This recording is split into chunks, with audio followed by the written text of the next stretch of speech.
नमस्कार. परमात्मा एक मानव धर्म परिवारमध्ये सर्व सेवकांच्या आणि सेवकिनीताईंच्या सर्वांच्या स्वागत आहे.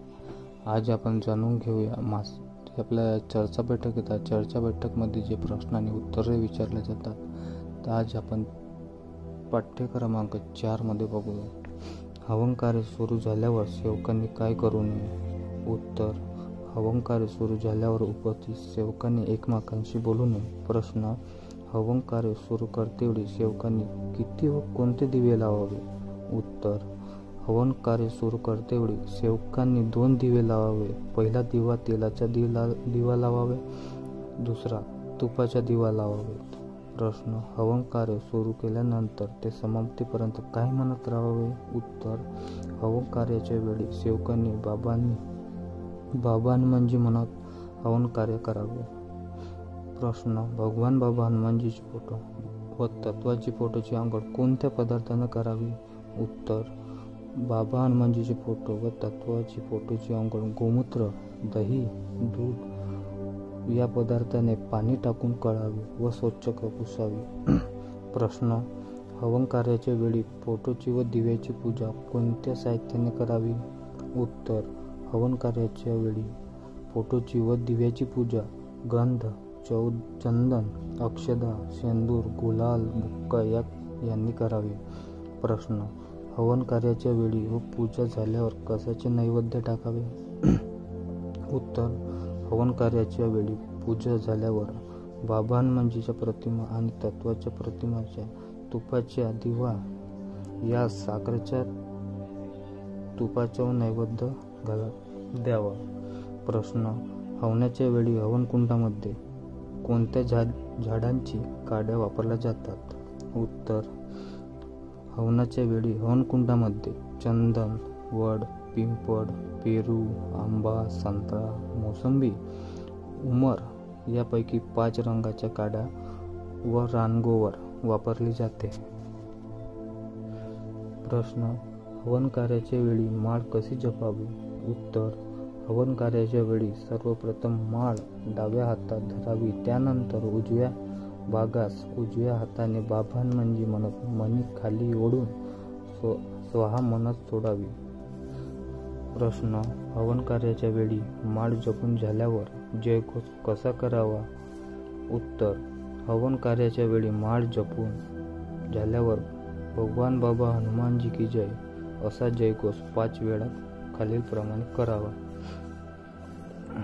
प्रश्न: हवन कार्याच्या वेळी 108 मण्याची माळ जपून 5 वेळा जयघोष झाल्यानंतर विधी कशी असावी?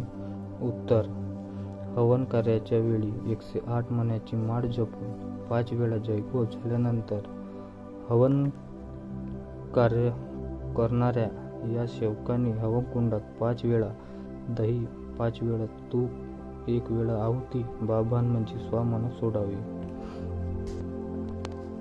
प्रश्न: 42 दिवसाचे त्यागाचे हवन कार्य केल्यानंतर सेवकांनी किती हवन व कार्य करावे? उत्तर: 42 दिवसाचे त्यागाचे हवन कार्यानंतर सेवकांनी त्यागाचे हवन सोडून मासिक 1 हवन या प्रमाणे 9 हवने कराव्यात. प्रश्न: दिवा, अगरबत्ती, कापूर काय आहेत? उत्तर: दिवा सत्य आहे, अगरबत्ती मर्यादा आहे आणि कापूर प्रेम आहे. प्रश्न: मानव धर्मातील कार्यकर्ता कसा असायला पाहिजे? उत्तर: मानव धर्मातील कार्यकर्ता हा स्वाभिमानी असायला पाहिजे. कार्यकर्ता हा त्यागी, बुद्धिमान व निष्काम भावनेने कार्य करणारा असावा. कार्यकर्त्याला स्वतःच्या कर्तव्याची जाणीव असावी. कार्यकर्ता हा सत्य, मर्यादा आणि प्रेमाचे आचरण करून तत्व, शब्द, नियमाचा वागणारा असावा. कार्यकर्त्याने परमेश्वराची कृपेची ओळख असावी.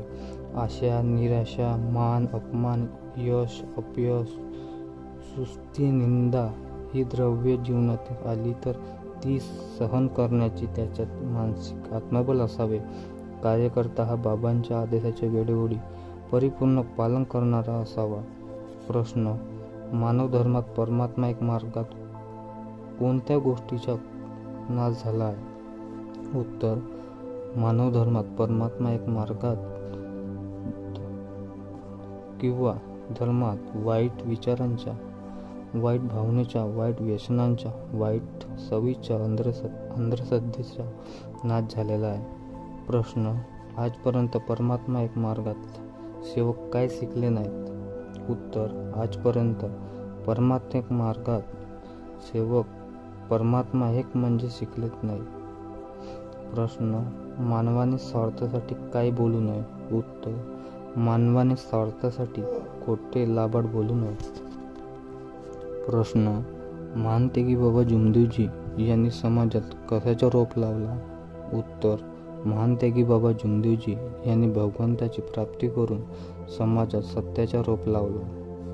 प्रश्न: मानवाने वेळेचे कार्य कसे करावे?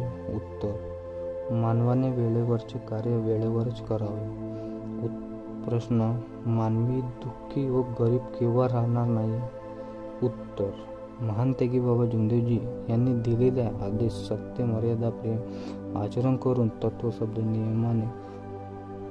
नियमाने पाळणार तर मानवी जीवन दुःखी व गरीब राहणार नाही.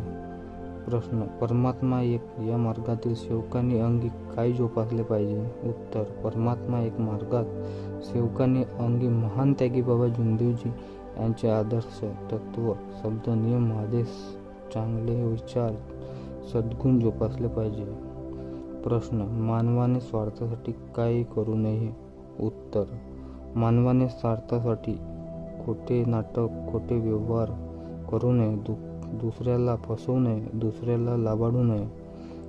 प्रश्न: मानव भगवंताला केव्हा प्राप्त करू शकतो? उत्तर: मानव सत्य, मर्यादा, प्रेमाचे आचरण करून, तत्वशब्द नियमाचे पालन करून, शुद्ध विचाराने एकमेकांत वागला व मानवाने बाबांच्या आदेशाचे पालन केले तर मानव भगवंताला प्राप्त करू शकतो. प्रश्न: सामाजिक हिताचे अतिशय मोलाचे कार्य कोणी केले आहेत? उत्तर: सामाजिक हिताचे अतिशय मोलाचे कार्य महान त्यागी बाबा जुमदेवजी यांनी केले आहे. प्रश्न: सेवकांनी आपले धैर्य कसे ठेवावे? उत्तर: सेवकांनी आपले धैर्य मजबूत ठेवावे. प्रश्न: मानवाने मनात काय आणू नये किंवा मानवाने मनात काय निर्माण करू नये? उत्तर: मानवाने आपल्या मनात कोणत्याही प्रकारची शंका, कुशंका, वाईट विचार, भावना, राग मनातून आणू नये. प्रश्न: मानव धर्मात मानवाने काय जवळ करू नये असे सांगितले आहे? उत्तर: मानव धर्मात मानवाने अनेक वाईट व्यसन, वाईट विचार, वाईट सवय, मोह, माया, अहंकार जवळ करू नये, आत्मसातात करू नये असे सांगितले आहे. प्रश्न: सर्वात मोठी शक्ती कुठे आहे? उत्तर: सर्वात मोठी शक्ती मानवाच्या एकतेमध्ये आहे. प्रश्न: एकतेमुळे आपण काय साध्य करू शकतो? उत्तर: एकतेमुळे आपण उन्नती, विकास, प्रगती साध्य करू शकतो. प्रश्न: एकतेमुळे आपण काय घेऊ शकतो? उत्तर: एकतेमुळे आपण उंची भरारी घेऊ शकतो. प्रश्न: परमात्मा एक मार्गात सध्याच्या काळात नेहमीकरिता कशाची गरज आहे? उत्तर: परमात्मा एक मार्गात सध्याच्या काळात नेहमीकरिता एकतेची गरज आहे. प्रश्न: महान त्यागी बाबा जुमदेवजी यांनी नर नारी यांना कशाची दिशा दाखवली आहे? उत्तर: महान त्यागी बाबा जुमदेवजी यांनी नर नारी यांना एका भगवंताची ओळख करून देऊन सत्याच्या दिशा दाखविली आहे. प्रश्न: परमात्मा एक मार्गात काही सेवकांनी स्वतःच्या स्वार्थासाठी मार्गातील मर्यादित स्थापना काय केले आहे? उत्तर: परमात्मा एक मार्गात काही सेवकांनी स्वार्थासाठी, मान सन्मानासाठी या मार्गाला व या मार्गातील मर्यादित संस्थांना भंग करण्याचे काम व बंद करण्याचे कार्य केले आहे. नमस्कार. आजच्या व्हिडिओमधून तुम्हाला काय शिकायला भेटले? काहीतरी शिकायला मिळाले असतील तर आपल्या व्हिडिओला लाईक करा, शेअर करा आणि सबस्क्राईब करा. आजच्या व्हिडिओमध्ये आज एवढंच. मग पाठ्य क्रमांक 5 मध्ये आपण दुसरं पार्ट बघूया. तुम्हाला व्हिडिओमधून आपल्याला काहीतरी शिकायला